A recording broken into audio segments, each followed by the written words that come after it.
stars from Hollywood and from all over the world to entertain you on a giant screen with a few colorful motion pictures you've been hearing about and reading It's about. showtime, folks.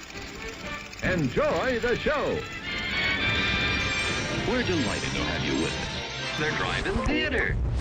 You'll find something to please you to add to your evening's enjoyment. Is pleased to bring you our feature presentation.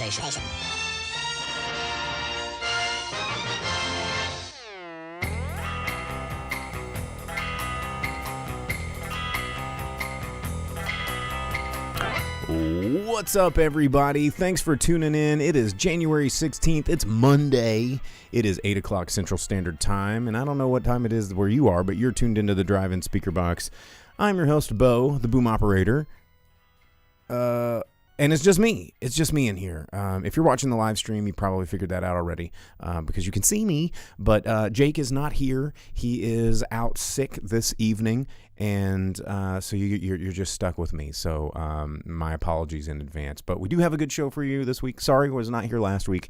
I was in New York. I was on Broadway, and I got to go see Phantom of the Opera. It's getting retired next month, which is really, really sad. But I got to see it, and I was very, very happy that I got to see it because it's a classic.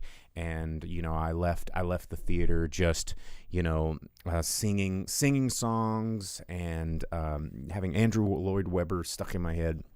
It was a good time. And New York is a crazy town, and had a good time. I'm back. I lost my luggage. Actually, I'm going to record a whole podcast about the experience of my luggage because I didn't have. And everyone's like, you should never check a bag. And I didn't check a bag. It was not a checked bag. It was my carry-on bag that was taken from me. So it was a weird time, but I'm back, and I managed to see some movies. This week I'm going to be talking about House Party, the new film that is a remake of the film of the same name, and I'm going to be talking about House of Darkness. So double houses, House Party of Darkness. We're going to be talking about two movies tonight. House of Darkness on Hulu right now. It did get I don't think it got a theatrical release, but it was shot here locally. It has Justin Long in it, and I checked it out over the weekend. We're going to be talking about it. So going in the chat, getting caught up. For those of you that are listening to the podcast version of this, wherever it is you subscribe to your podcast, the live chat happens every Monday night, 8 o'clock Central Standard Time. A lot of people, a lot of activity already going on Twitch. Let's see. Velvet Santa says they saw I Want to Dance with Someone. Vince said, heard a great segment on the people in the orchestra that do Phantom on the exact same way for 20 years. It's really fascinating. Oh, the orchestra. I'm going to touch on that here in just a second. Zimmerhammer over on Twitch saying, Yobo, Adam here, what is up? So to jump on to Vince's comment about the This American Life podcast, yes, this is the longest running Broadway production in history, right? It's been going on for an eternity, like almost 40 years or something. And, there is an orchestra there. And a lot of these, I went and saw another show. It was called Six. And it was, there was a live band, but some of the stuff, especially traveling stuff, they don't have a live orchestra. It's all recordings. But having the orchestra pit going and having all the stuff, I feel like that we were in for a treat because I believe that, the production of Phantom there for a while was probably starting to get a little dialed in, and anybody that works on stage, I mean, I've worked on stage many, many times, as a performer and behind the scenes, but, there is something about performing to an empty house that is a little bit soul sucking, when you're on a stage in front of a crowd, and the problem with Phantom is it was not selling as many tickets. It was not packing the house. It was, starting to die off. That was when they made the decision to end the show. But now that the decision is out there to end the show, people are lining up. Like the shows are just sold out because you gotta see it before it's gone. But the energy in the room of a packed house of people that are just hungry for the show, it transfers to the stage through the cast, and they act as like a conduit of this energy, and then they siphon it right back out to you, the viewer, and it is a very special thing. And so I felt very, very fortunate to be able to catch a performance of the show towards the end when energy was high and everyone was excited in the room. And I mean, you know, I hate to use it was electric, but it kind of was, man. Like it was great. And you know, it'll probably come back. Who knows? You know, they're gonna McRib that shit. Like that's the way we do it now. But the problem with Broadway productions is, you know, so much of the cool stuff is engineered. You know, the effects and the things coming out of the stage, you can't travel with that. Like the theater kind of has to be built around it. So Affable Shadow on Twitch says, I'll never forget feeling the combined energy when I saw my first midnight showing in theaters as an adolescent. Yeah, I mean, that feeling, you know, back when there was a midnight showing of an early release, I remember standing in line to go see the Star Wars re-releases, you know, in theaters, and many of these people, you know, were taking their children to go. It's like, oh my God, you get to see this. That's how I saw it. Like I was too young to really see the original Star Wars in theaters, but then when the re-release happened, just going, standing in line, getting in there, and just the energy in the room has. Oh, thanks for the gift of the sub, Vince. That's very generous of you. That's something that you don't see much anymore because they don't do midnight releases anymore. They don't do all of that. That hype has kind of gone away, and now because the way that the movie industry has really just sort of bombarded us with guilt tripping us into making us feel like we have to go see these movies, like, oh, there's another MCU, you're an idiot if you miss out. It kind of took a lot of that magic and a lot of that fun out of going to see these movies in the theater. And that's kind of an unfortunate side effect because, and this is something you hear me say on the show for, you know, the past 15 or how many ever years I've been doing this, is that there is a magic to the theater. And hang on, I'm still, my sound levels are still a little whack from when it was thunderstorming. I didn't realize I didn't readjust those. We've lost some of that love and feeling, you guys, because with streaming media and people not willing to go out of their homes to see these new movies, and you know, these companies realizing that they've got to, you know, basically trick us into going to the theaters. It has to be this big, insane production. Like the magic of the theaters is a communal space. It is all about being in a room with that energy. And we've kind of talked ourselves out of even enjoying that energy, you know, because we've gotten so convenience obsessed. And once we become so convenience obsessed, then the experience is less about how do we get people excited about coming to the theaters and seeing these movies, and more about how do we figure out how to trick people into giving us money for things that are convenient. And you know, you see a lot less emphasis on trying to make good content and more of an emphasis on how can we constantly nickel and dime you and get you like hooked on our subscription services. So Dina says Nicole Kidman's right, dude. You know, sometimes heartbreak feels good in a place like this. And you know, the theater is, you know, I don't want to sound like a freaking AMC like pre-trailer ad, but it's true, man. Like there is something special about the movie theater. That's why they're still around. Like if COVID didn't kill them, there's a reason for it. And, you know, they're not as healthy as they once were, but they're still here. And it's because there is something important about seeing a film in a theater. And, you know, if there's ever any like one big takeaway from this show that I've been doing for a really long time, because the show is about conversing with people about movies, educating people how to watch movies. Like I think, you know, watching something as content is kind of a really horrible way to think about films and filmmaking. You know, it's storytelling. And, you know, yeah, you know, I'm not going to say that everything is just an amazing story to be told, like Home Improvement or whatever. It's just like sitcom garbage. But, you know, but not everything has to be time filler for people that hate their lives, and it's weird. Like as Dina said, during the Depression, movies helped people, and they still do. It is the most healthy form of escape that a person can really take refuge in.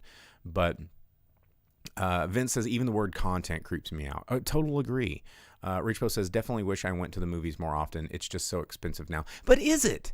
It really is not as expensive as people think, because and not to I'm totally gonna play devil's advocate with you right now, because I'm gonna sell you on going to the movies. We think that it's expensive, and you think about the things that you spend money on in your daily life that you just you're like, going and buying a fucking Happy Meal is more expensive than going to the movies. It's like $10. $10. And I have AMC A-List, which is like $20 a month, and I see 3 movies a week. You tell me, like, it is cheaper for me to go to the theater and watch movies than it is Netflix, And as Dina says, people are now quantifying time over qualifying it. And a lot of times I find that people that say it's too expensive haven't been to the movie in a long time. And they're like, well, the popcorn's $50. Well, who's twisting your arm to get popcorn? And it as Zimmerhammer said on Twitch, inflation has made it realistic. Because it really is. Like 15 years ago, I could go to the Little Sugar Creek Theater for a $6 movie. Well, 15 years ago, a sweet at the corner store only cost a nickel, and a gallon of gas was 97 cents. But did you stop driving your car? That's, a cheeseburger from McDonald's was $1 15 years ago. Did you stop eating food? Did you stop, do you have a Netflix subscription? Do you have, what are all the, your cell phone bill? Your, all the apps on your phone that you pay for. There's so much stuff in the world that we throw money out. That. If you're at the grocery store and you go, man, that Pop Rock flavored Oreo pack sounds awesome. I'm going to spend $5.99 trying something that's going to taste like butt. But I tried it. Well, that was a movie ticket. And, everything has gotten a little bit more expensive. But I do think that movies are something that have held their value because it's a more valuable commodity. A coffee from Starbucks is literally more expensive than a movie ticket. And, so, not to completely high horse all of this, but, you're not paying for the movie. You're paying to see this movie in a theater, which is lit properly and isolating you, and the sound is dialed in, and it's on a big screen, and you're cozy in a space, especially if all the, 15 years ago, you didn't have a fucking Barca lounger that you could hit a button and go and then get on your app and have someone bring you mozzarella sticks. That is mind-boggling. And they still are only charging $10, and that's where the value of going to the movie theater actually works out if you think about it. So let's see. Movie Hour says cable TV has gotten outrageous. Well, and cable TV pushed, it pushed, damn, why is that pop filter not working? It really pushed the advent of streaming media to go, hey, cut the cable, save some money, get what you want. But then our convenience, it has tricked us into thinking that we're saving money. But I know people that pay triple what they used to for cable because they've got an ESPN subscription, an Apple Plus subscription, a Paramount Plus subscription, Netflix and Hulu, and all of a sudden their monthly, and not to mention the internet bill that they have to have the highest of speeds because they're like, well, you're streaming way too much data this month, sir, so you need to upgrade your plan. So your home internet's like $50, and you're spending $450 on fucking streaming services, and then it kind of. They get you, man. Let's see. Affable Shadow says maybe things like Redbox got us thinking differently about the value of movies too. And yeah, absolutely. And a lot of these the content got us thinking about the value of movies. YouTube got us thinking about the value of movies because when movies get lumped into the world of content, because the dumbass on YouTube that's, going, hey, cocktail fail, pouring Dr. Pepper in a blender and then sticking an iPad in there and then getting 1 billion views. Like, okay, well, that's a dude in his cell phone in his garage and making something funny that you're going to watch. But then people are putting that in the same swipe as season 3 of whatever the hell, putting that in the same swipe as, The Menu that just came out. And so to a lot of people, it's indiscernible of watching cat videos versus watching season 2 of Storage Wars versus watching kind of an interesting art house film. Like, in those, none of those things are created equally. And but then we lump them into the same value. And I think that's a complicated issue about the consumption of art and media, is that, the value that we perceive, and it's like Dogecoin. Like, what is value? And that's kind of what the show's about, is like, how do I get people to think about movies constructively in an entertaining way that is tongue-in-cheek but also academic? And I know we don't take the academic high horse here very often, but that's what the show was founded on. And believe it or not, like, I do have a serious side that does love to talk about art and art film and art history and all of this kind of stuff, as Dina knows, because she knew me from when I had an arts nonprofit that she was a part of. And I just want people to think about these things. And I'm not telling you to go out, and I'm not trying to guilt anybody for not paying to go see a movie. Like, I don't know your finances, and that's fine. I understand that. But when I hear people say that it's not worth it, that makes me want to have a bigger conversation of, like, what is value and what is worth to you, and what is art, and what is, how do you view these things? So anyway, Velvet Santa says none of these internet videos will be in the National Film Registry. I don't know. The closer we lean towards Idiocracy, the more I start thinking that, Nyan Cat will be in the Smithsonian before we know it, or Numa Kid will go down in history for, I don't know, something. But we haven't even covered the news. Welcome to the show, guys. Real talk. What's going on? In no surprise news this week, John Williams, psych, isn't retiring from film scores like he said he has wanted to do. Like, every time he says he's going to retire, he didn't. I thought that was kind of funny news. History of the World Part 2 dropped a trailer, finally, at long last. Mel Brooks returning for a star-studded sequel on Hulu. You can check that one out. Mel Brooks, like, still out there trying to stay relevant. What else was in the news that I felt like mentioning? I saw a Scream 6 trailer that I didn't care about.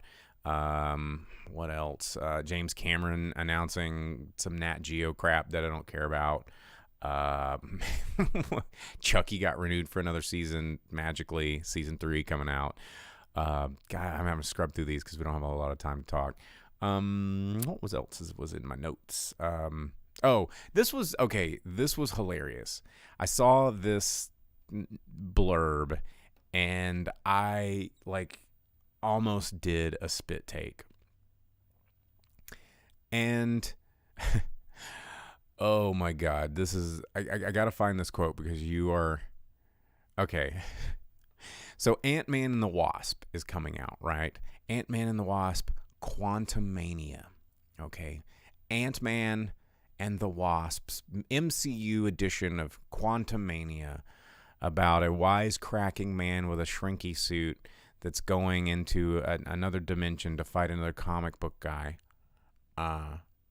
based on the very, very highbrow Marvel Cinematic Universe that we have. But the writer, Jeff Loveness, likened this sequel to, and I quote, Alejandro Jodorowsky's Dune.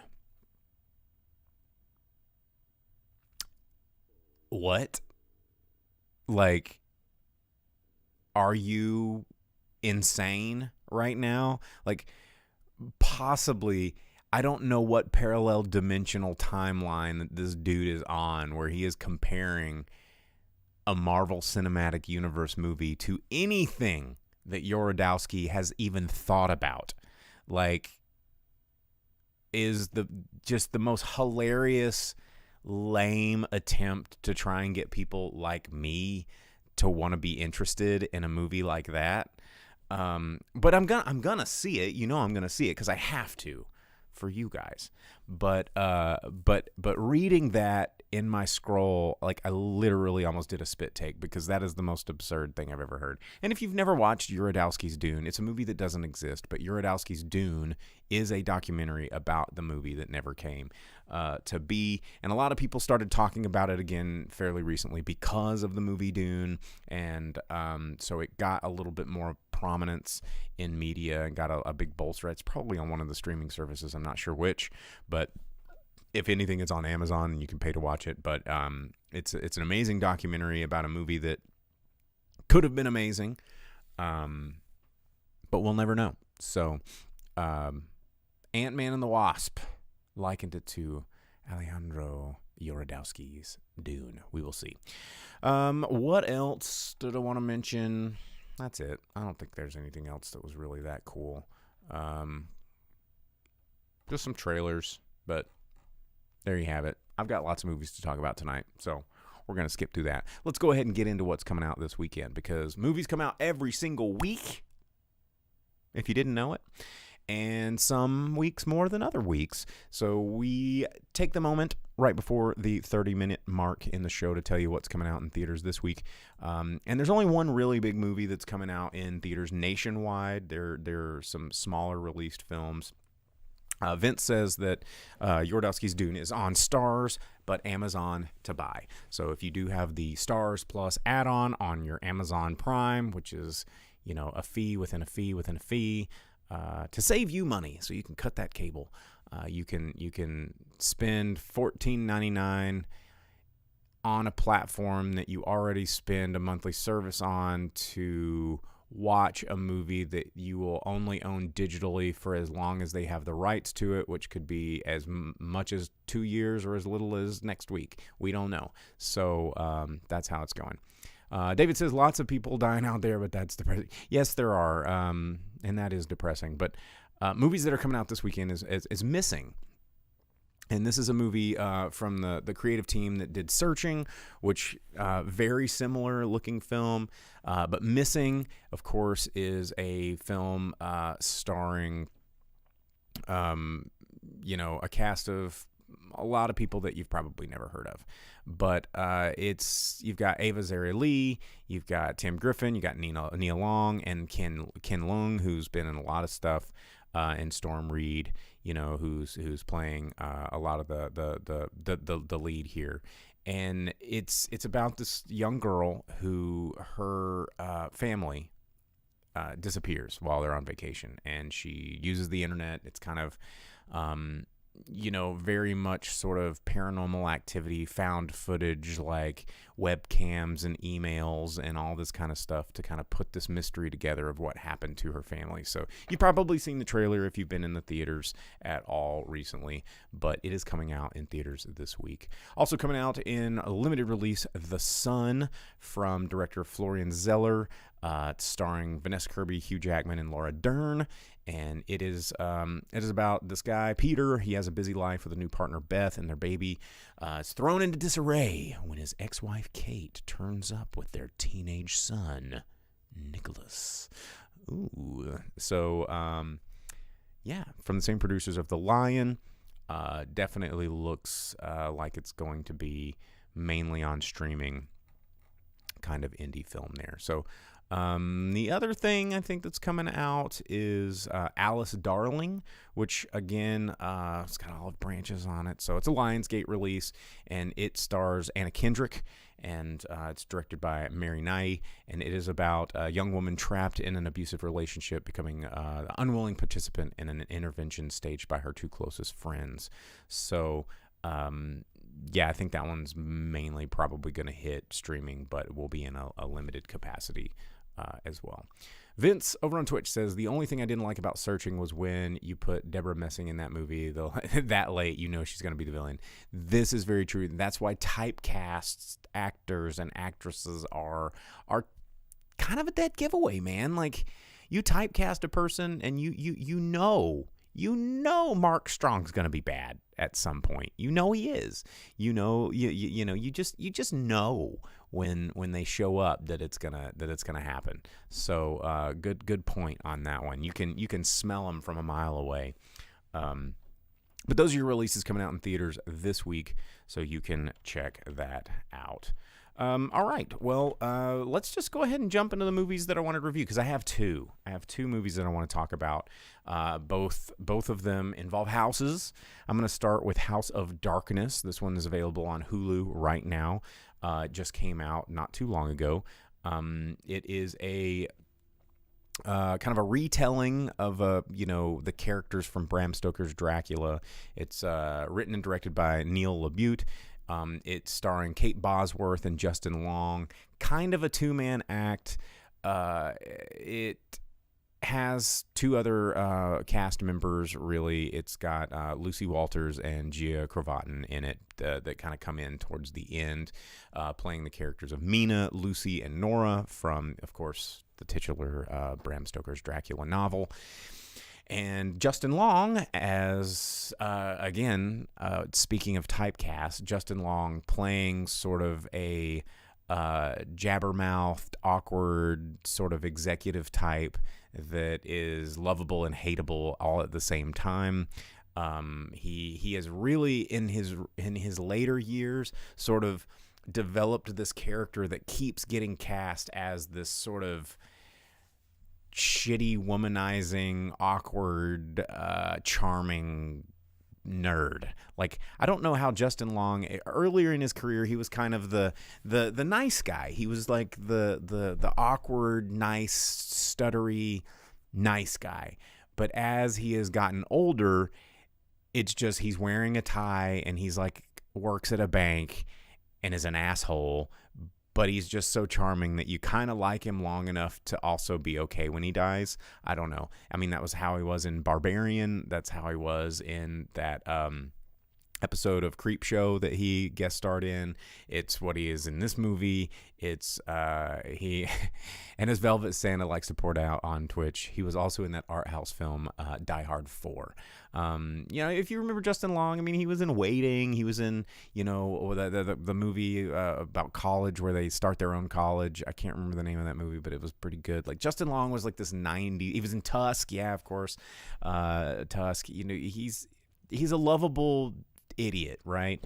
And this movie was actually filmed here in Northwest Arkansas, which a lot of people didn't know it was, except for they were like, I think we saw Justin Long at Ozark Natural Food drinking coffee. And it was because he was working on this film with Kate Bosworth, and they filmed it at Dromberg Castle, right? And that's kind of, it's a horror movie, and I was like, I like Justin Long, I like horror movies, I like filmmaking, and it was produced by Rock Hill Studios, which is here in town. Shout outs to my homies over at Rock Hill Studios. And it's worth a watch, okay? Is it worth a repeat watch? No. So sorry, plug your ears, anybody at Rock Hill Studios. This movie should have been a short film. My big issue with this movie is it very much felt like a person that wrote a stage play that was like, I've got myself a really good script. It's edgy, it's modern, it's hip, it's sexy, but let's turn it into a movie. And then they desperately wanted it to be a feature film. And I mean, it's an hour and 28 minutes long. It could have easily been an hour. It could have been an episode like of Tales from the Dark Side, or Tales from the Crypt, or Tales from not a feature-length film. This is something that should have been in an anthology, or Creep Show or something that's going to be like an hour long. And the story is, Justin Long's character gets kind of enticed back to the mansion from Mina, and she's clearly a vampire. Like, she's super creepy, super weird, super like, I'm DTF to also drink your blood, or down to phlebotomize you, I guess, is this the DTF there. Do you like that one? A little medical joke. But it's all conversational. It's just this like hour and 15-minute awkward back and forth conversation. And let's see. Velvet Saint on Twitch says Neil LaBute also did Stranger Things, which is a one-time watch experience. Let's see. David said, notice the names Mean and Lucy. Vince says, sound like it's impossible to be an under the radar FAMO and NWA. You guys have eyes everywhere. We do. We're always watching. I mean, it's not a very big city. Our metro area is only 500,000 here.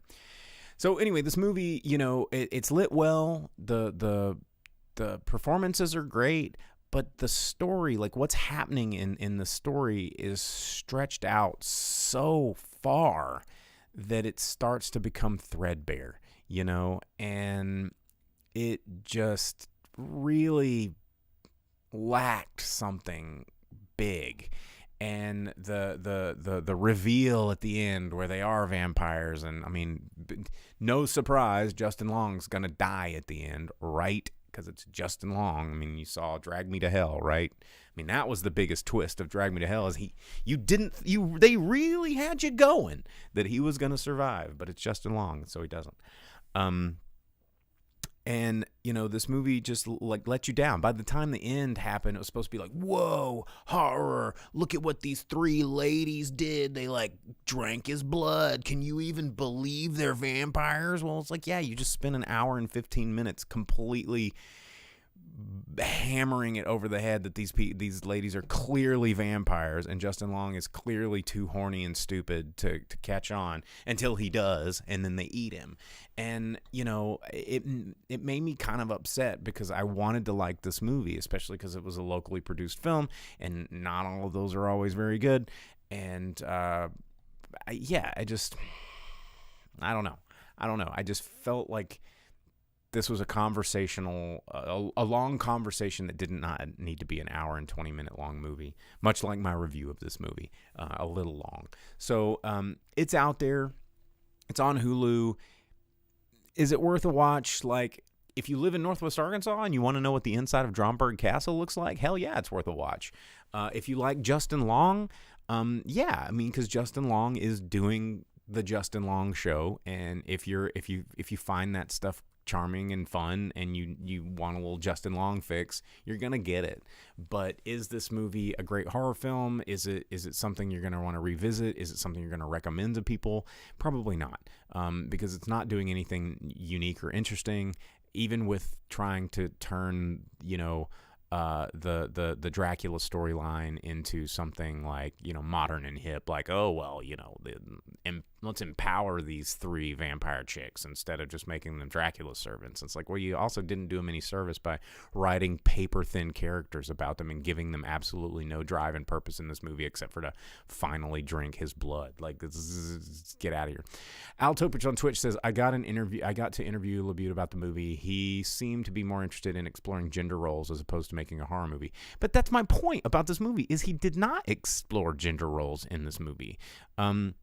Because they kept having conversations about well, who took who home, and it's like, yo, you're a hypnotizing blood-sucking creature of the night. Like, you set a trap for this guy. Like, if you want a movie, if you want a more interesting movie, watch Under the Skin. Okay, like if LaBute was trying to make Under the Skin but with the Dracula twist on it, then he failed, because this movie is not heady. It's not trying, it does not push an envelope. It does not get a conversation started about gender roles and okay, so you're gonna turn it upside down where the guy takes the girl home, but the girl's really the one that's, it's like, come on, dude, this is so just scratching the surface of what you could explore with these themes. And it's like, I don't know. I think a lot of people try to think by just role swapping means you're exploring gender roles when you're really not. Like, take it deeper. It's possible to make people think of a larger idea than just like going, oh my gosh, Superman's a woman now, or like, whatever. That's not exploring gender roles. That's just putting a different coat of paint on it, McLean says Justin Long doesn't make fun of Herbie the Love Bug in one movie and then dies in every one he does. Since it, yes. Apple Shadow, the way you describe Justin Long reminded me of how he is in Comet and lots of conversations in that movie. Yes. Velvet Santa says gives a whole new meaning to the term thirst trap. Womp womp. So yeah, I mean, I'm trying to think of you want to take a horror movie that does a really good job exploring gender roles. Watch Ginger Snaps. Like if I mean, that's not a new movie, but it is a movie that was doing stuff with gender roles in horror that to this day people are still not like touching the surface of what that movie was trying to do, and accomplished. Not trying, accomplished. It's taking something that's classic, like a werewolf tale, which is really if you want to just boil it down, a big sort of what's the word I'm looking for? Metaphor about like testosterone-driven rape fantasy and things like this, right? The werewolf story is like the unbridled rage of being a dude, man. It's just like we're crazy on a full moon. You can't stop us. But Ginger Snaps kind of really explored taking an interesting female twist on it, which was great and incredibly refreshing in a genre that was predominantly dominated with male stories. So get out of here thinking that House of Darkness was exploring gender roles. Come on, dude. I could write a freaking paper on how it wasn't, but I'm not gonna. Thank you for filming your movie in Northwest Arkansas. You should still watch it. That's just how I felt about it. It was a little long. Would it have been a great episode of Tales from the Crypt? Absolutely. Should he have submitted a shorter version to the new season of Creepshow on Shudder? 1,000%. Does it exist as a feature-length film on Hulu that I want to see again? The jury is out. So, there you go. That's my thoughts. Next up, which I'm going to talk about a little bit longer, is House Party. House Party, and I'm going to dissect this movie too somehow. I don't know how I'm going to do this, but we're going to do it. Wait, Velvet Santa says I missed Tales from the Crypt. Only saw it on Fox, though. I do have the DVD box set because it's really worth having. The House Party movies. Oh my God. There are so many movies in the House Party franchise. There is House Party 2, House Party 3, House Party 4, down to the last minute, House Party Tonight's the Night, and now the new edition, House Party. These movies, originally written and directed by Reginald Hudlin, it was a really interesting time. The 90s were a really transformative time for hip hop and hip hop culture, and I'm going to go ahead and put a huge asterisk on this review. For those of you who listen to the podcast, I'm a straight white dude, so I'm about to talk a lot about the black experience here. So don't get mad at me, or whatever, because hopefully I'm going to do it some justice. But again, yes, not a black person, not a black man. I did live in Shreveport, Louisiana, and had a black friend, had lots of black friends. I had jabots. I wore cross-color shirts. I had a backwards Black Sox jersey or White Sox jersey when I was in junior high. But I grew up with 90s hip hop. Like, that was what got me into DJing. That's what was my favorite genre of music. And House Party was one of my favorite movies. Okay, I loved House Party. This movie, Kid and Play, I learned how to do the dance. The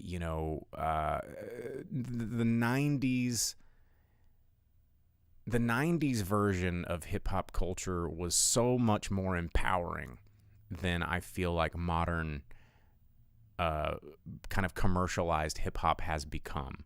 You know, you have like the days of Spike Lee. You've got, you know, you're just this pioneering new cinema of things that could both be comedies. They had action, they had, you know, drama. You know, but that House Party was a pretty slapstick sort of situational comedy that was not only empowering because, you know, you've got a story about Christopher Reid, who was Kid, and Christopher Martin, who was Play, and, you know, they were hip hop artists at the time, and they had made this film, and it was about, you know, this guy trying to get to college, trying to pay for stuff, and he has this friend who's a little, you know, they had this yin and yang about him, and, you know, it was about throwing this big party, you know, and having fun and finding yourself. And it was very much kind of a coming of age story, even though they did like 4 of these because, you know, the next one was in college and all this kind of stuff.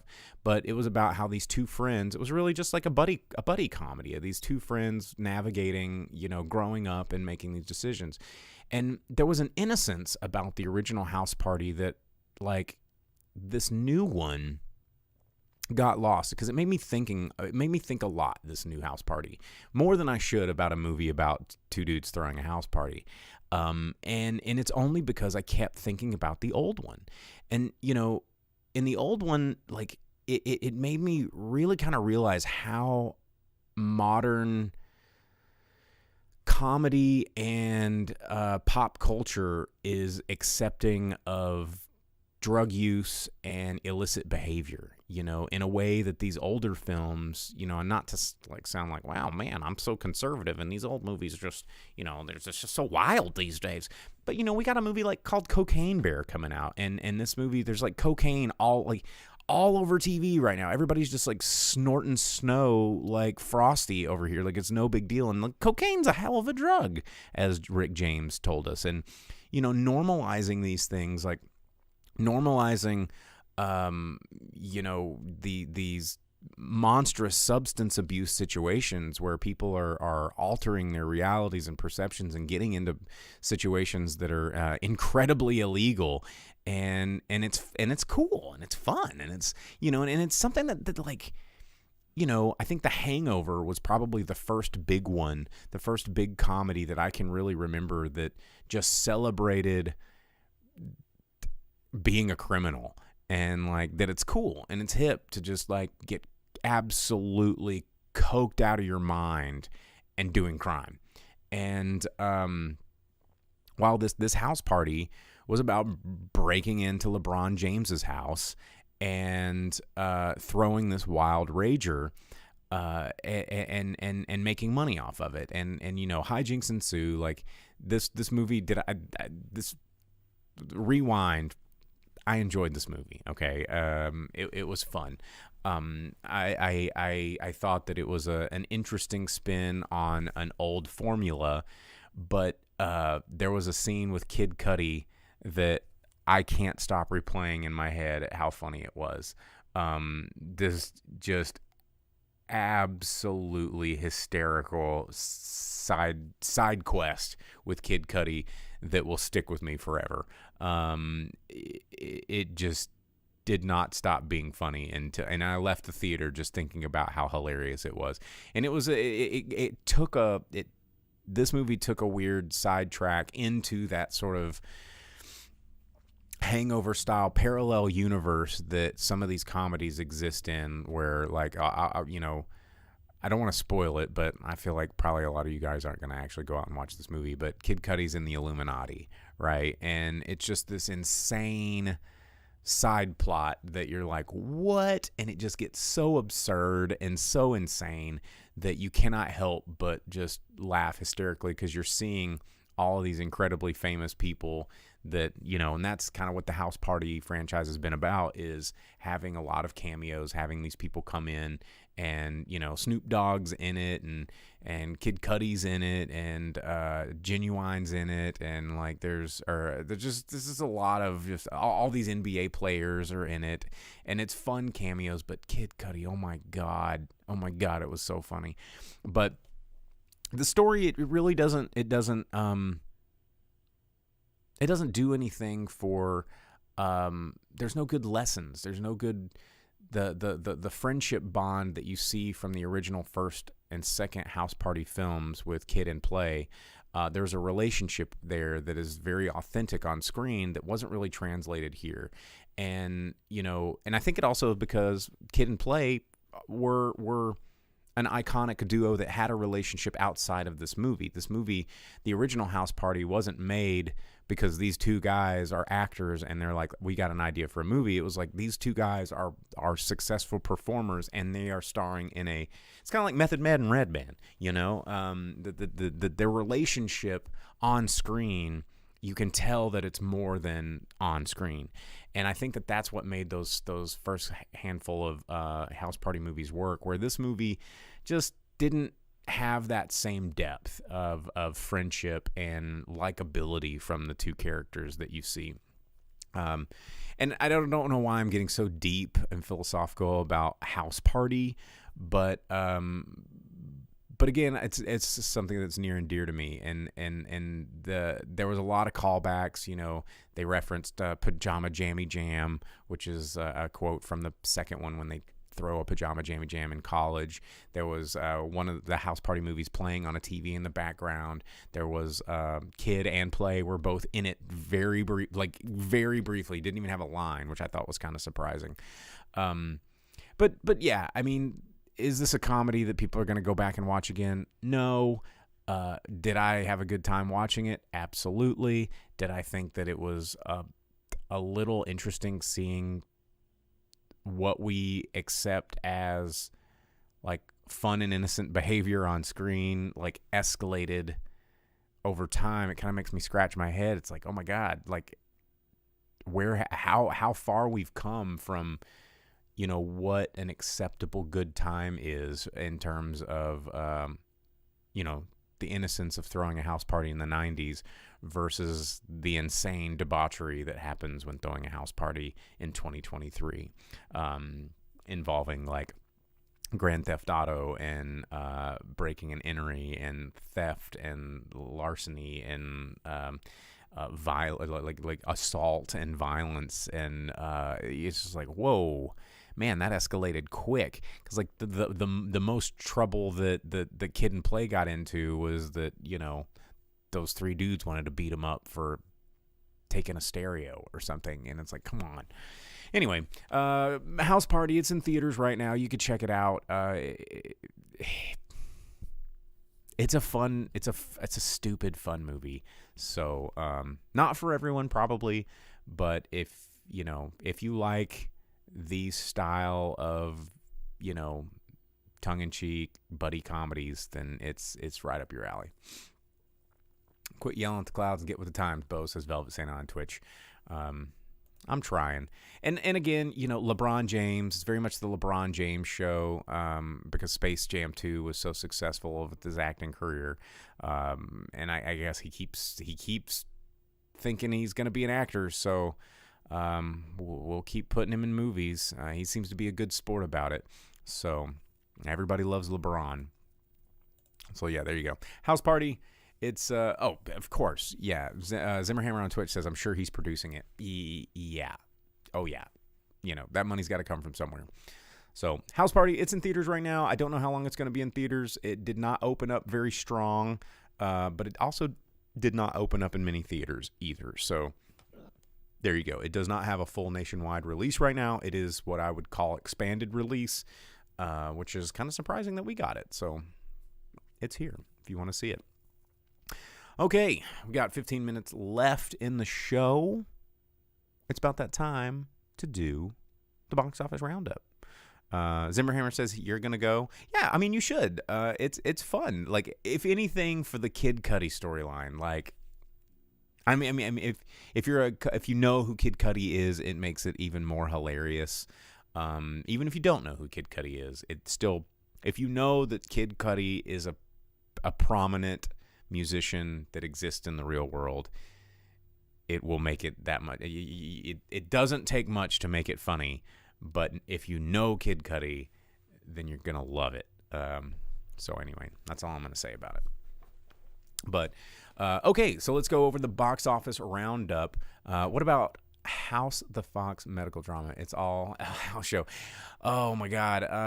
Yeah, we're gonna talk about House of Dragons, and then House 2, the second story, which is one of my I wouldn't call it favorite horror movies, but if you've never seen House 2, the second story, that is a bizarre ass movie.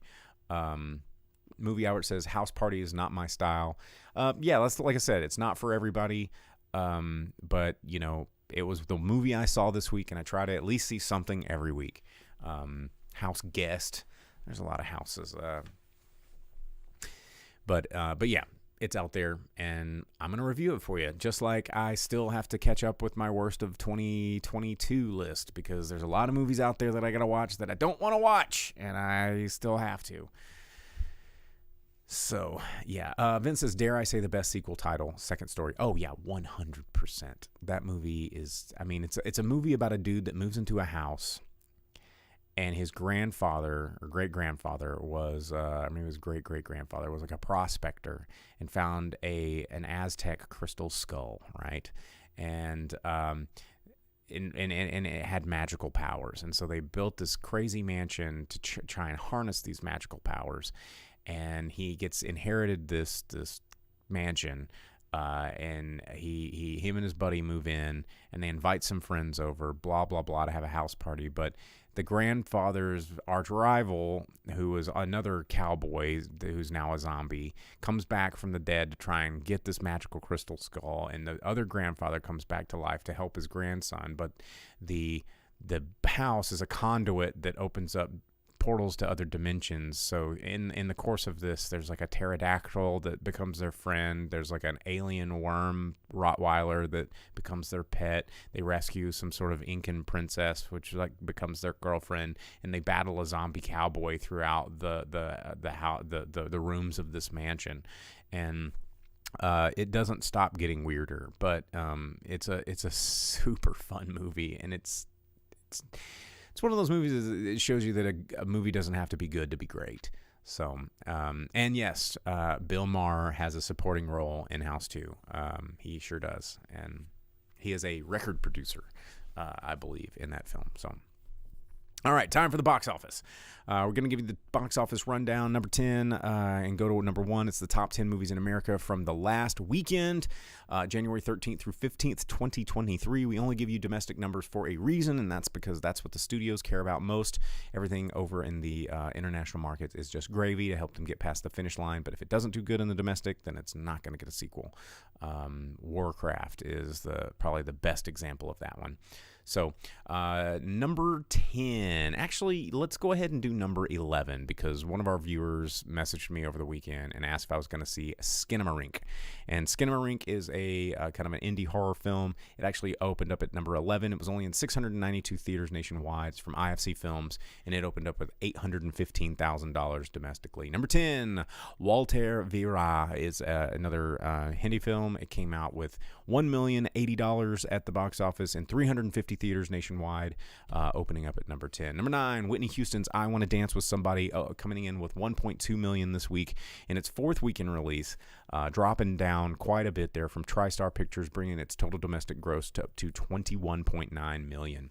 Number 8, The Whale, coming in at 1.4, doing pretty well for itself, kind of all the hype, just like we say, like a movie that gets a lot of hype will eventually, get more of a wider release and make some money. But it opened up in an additional 665 theaters this week, bringing its total domestic gross in a 6-week, very, very limited run, up to $10.7 million, and that's an A24 release.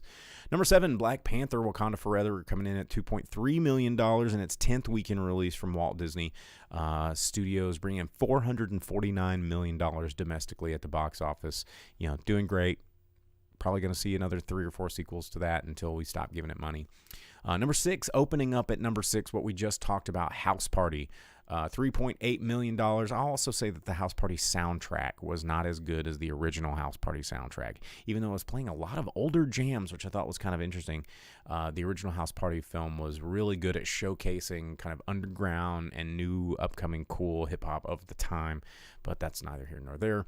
$3.8 million in its opening weekend. It was only in 1,400 theaters nationwide, and that one's coming out from Warner Brothers. Number 5, coming out from Lionsgate, opening up at number 5. Oof, even though it had a very wide release of over 3,000 theaters, was plain.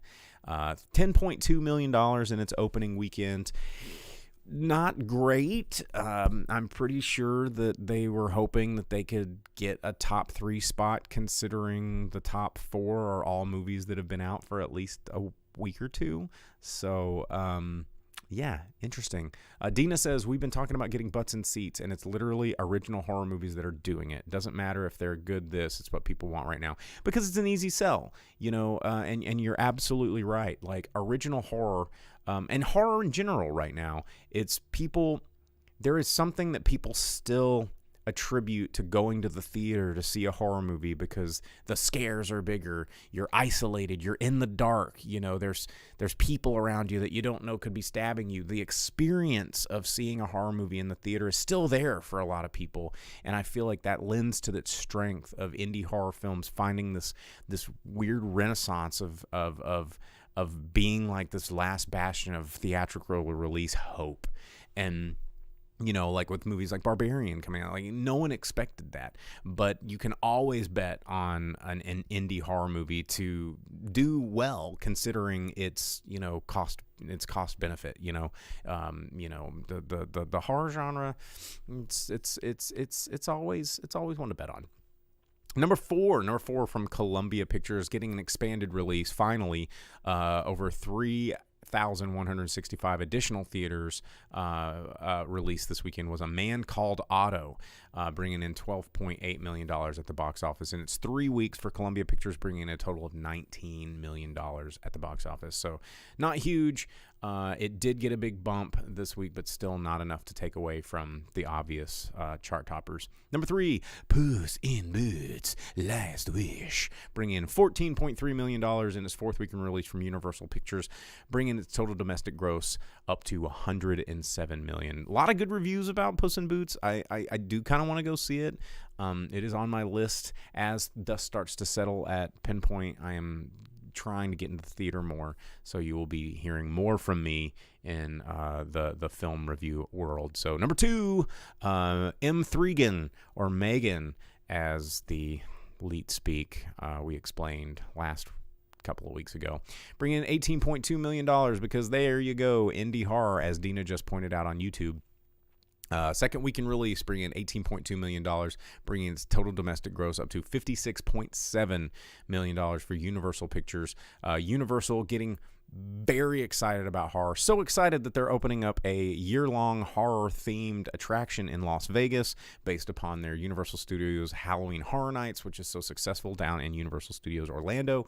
Kind of excited about that. Not excited it's in Las Vegas, because I don't really like Las Vegas, but I will probably go check it out, because I can't go to Halloween Horror Nights because it happens in October, and October is my month that I am trapped like a genie in my bottle here in Northwest Arkansas. But the number 1 movie in America, you guessed it, do not need to tell you that it's still Avatar: Way of the Water. $32.4 million at the box office. Another huge weekend for them. 5th weekend release so far, bringing it up to $564 million domestically. We are, ladies and gentlemen, we are this shy of it entering the $2 billion mark, which I'm so disappointed in humanity on this one, you guys. Why did we give it to? It's not a $2 billion movie. It is not. And I've heard people try to justify why they think it's a great movie, and it's not a strong argument. Wouldn't hold up in court against a jury of your peers. It's. I just continue to be dumbfounded by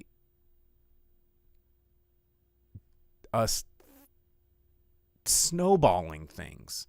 It's like movies don't have to be good, but the more money it makes, the more people feel like they have to see it. And so it becomes a self-fulfilling prophecy. It just blows my mind. I don't know. But Avatar's still out there. It's still making money. It's crazy. Al Topich says people love to turn off their brains and watch the spectacle. And it's like, well, I mean, yeah, cat videos, you know? Vince says, like you saying, Space Jam 2 is a big hit. Like, really? Dina says, James Cameron has our FBI files. He's got something, man. It's just, yeah. It just does not compute in my brain of why this just continues to do what they knew it was going to, you know, the Illuminati again. Vince on Twitch throwing out the Fathom event calendar for the next handful of days. Got some Groundhog Day, Casablanca, Big Lebowski, Grease, Vacation, Enter the Dragon, Rain Man, and the Birds, as well as Scarface, all coming out in the next few months through Fathom Events. That comment is going to be on our Twitch if you want to watch the replay. Check that out. Always check out Fathom Events. Really cool stuff out there. And find out other movies that aren't Avatars that you can go out there and see. And another thing about going and seeing movies, check your local listings, guys. This is something that I was having a conversation with one of our Malco managers the other day. And shout outs to our boy Larry down at the Malco. He's awesome guy. But one of the things we were saying is, you know, these smaller release, these Fathom events, a lot of people go, I didn't even hear about it. I didn't hear about, how am I supposed to hear about it? You're not supposed to hear about it. You got to find it. Like, the way that information travels now is if you want something, you got to search it out, because we are so used to tuning out all of this information. It is quite literally impossible for Fathom Events to communicate to the average person that say Groundhog Day is playing on February 2nd and 5th in theaters nationwide. You know, you're not going to see a trailer for it. It's not going to pop up on your ads when you're watching cat videos on YouTube. It's something that you need to go seek out, you know. And as Vince said, how am I supposed to know what's good? Hey, man, how am I supposed to know that Big Lebowski is going to be playing May 14th, man? Nobody told me, man. I was like, and I like a White Russian, dude. You know, no one fucks with the Jesus. You know what I'm saying? That's my favorite part, dude. I love that part, man. But yeah, the dude abides. You know, but you have to seek out this information. You have to be open to this information and look for it. So, you know, a lot of times when these limited release movies come out, it is your local listings. Just check Malco.com, check AMC, check your whatever it is, and it may be something that just comes in for a day or a week, and you know, check it out. Like, and then they complain, like these theaters go, nobody comes and sees these movies. So it's just like, you know, an unstoppable force meets an immovable object. It's like the audience is like, I don't know that it's there, and the theater's like, well, no one's showing up. So you know, I try to ask audiences to go a little extra. You know, you can't expect every bit of information to come to you. Even though we have these dumb things, we think that we have all the information in the world coming to us because I looked at Facebook, man, I didn't see it. And it's like, you got to go that extra mile to do that research, to find out these things, because the information is not going to land in your lap, I promise. So, yeah. There you go. All right, gang, that's my show.